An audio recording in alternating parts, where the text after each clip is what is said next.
Friends, ಓರ್ವ 18 ವರ್ಷದ ಹುಡುಗ ಆಗ ತಾನೇ ಕ್ರಿಕೆಟ್ ಚೆನ್ನಾಗಿ ಆಡ್ತಾ ನೆಕ್ಸ್ಟ್ ಲೆವೆಲ್ಗೆ ಸೇರ್ಕೊಳ್ಳೋದಕ್ಕೆ ಪ್ರಯತ್ನ ಪಡ್ತಿರ್ತಾನೆ. ಯಾಕಂದ್ರೆ ಏನೇ ಆದ್ರೂ ನಾನು ದೊಡ್ಡ ಕ್ರಿಕೆಟ್ ಪ್ಲೇಯರ್ ಆಗ್ತೀನಿ ಅಂತ ಅವರ ತಂದೆಗೆ ಪ್ರಾಮಿಸ್ ಮಾಡಿರ್ತಾನೆ.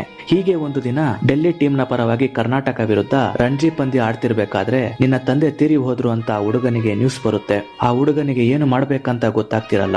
ಒಂದು, ಅವರ ತಂದೆಯನ್ನು ಭೇಟಿಯಾಗಬೇಕು, ಇಲ್ಲವಾದರೆ ತನಗೆ ಸಿಕ್ಕ ಒಳ್ಳೆ ಅವಕಾಶಕ್ಕೆ ಆ ಮ್ಯಾಚ್ ನಲ್ಲಿ ಚೆನ್ನಾಗಿ ಆಡಬೇಕು.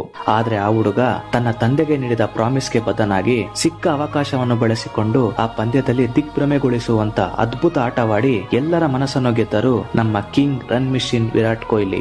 ನಂತರ ತನ್ನ ತಂದೆಯ ಕಾರ್ಯವನ್ನು ಮುಗಿಸಿ ಅವರ ತಂದೆಗೆ ನೀಡಿದ ಮಾತಿನಂತೆ ಈಗ ಪ್ರಪಂಚದಲ್ಲೇ ಟಾಪ್ ಬ್ಯಾಟ್ಸ್ಮನ್ ಆಗಿದ್ದಾರೆ. ಅಷ್ಟೇ ಅಲ್ಲದೆ ಯಾವ ಕರ್ನಾಟಕ ಟೀಮ್ ವಿರುದ್ಧ ರಣಜಿ ಪಂದ್ಯ ಆಡಿದಾರೋ ಅದೇ ನಮ್ಮ ಕರ್ನಾಟಕದ ಪರವಾಗಿ RCB ತಂಡದಲ್ಲಿ ಅದ್ಭುತ ಆಟವನ್ನು ಆಡ್ತಾ ನಮ್ಮ ನೆಚ್ಚಿನ ಪ್ಲೇಯರ್ ಆಗಿದ್ದಾರೆ.